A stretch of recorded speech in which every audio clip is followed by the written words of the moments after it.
নমস্কার সনাতনী, আজকে ছিল বাসন্তী পূজা। সো আমি বাসন্তী পূজার জন্য শাড়ি পরে নিয়েছিলাম। দেন তারপর মুখ ধুয়ে এসেছিলাম, মুখ মুছে নিয়েছিলাম। আর আমার মেকআপ মানে শুধু একটু ক্রিম।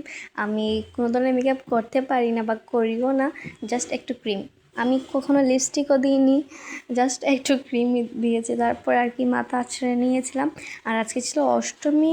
সো আমি আমার বড় বোন বের হয়ে গিয়েছিলাম অষ্টমীর পূজা দেখার জন্য। আর এখানে ছিল আমার বোন, ও কানে লাগাচ্ছিল। আর ও আমার মেজো বোন, ও আমাকে শাড়ি পরিয়ে দিয়েছিল। আর এখানে ছিলাম আমি, আমার ফাইনাল লুক।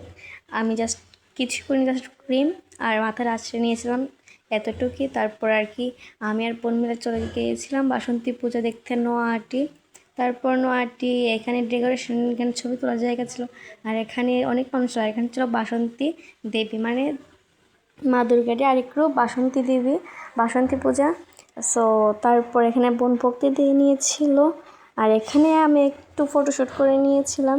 জাস্ট এখানে অনেক মেয়েরা ছিল, সবাই বলছিল টুম্পাদি ভাইরাল।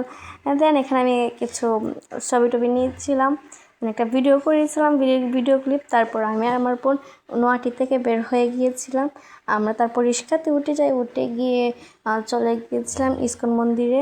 দেন এখানে আমরা কিছু খাবার দেখতে পাই, সেগুলো খেয়েছিলাম। তারপর এখানে ছিল ইস্কন মন্দির মহাদেব। আর এখানে আমার বোন, এখানে ছিল ফুল ইস্কন মন্দিরের ভিউটা সত্যি। আর মহাদেবকে অনেক সুন্দর লাগছিল।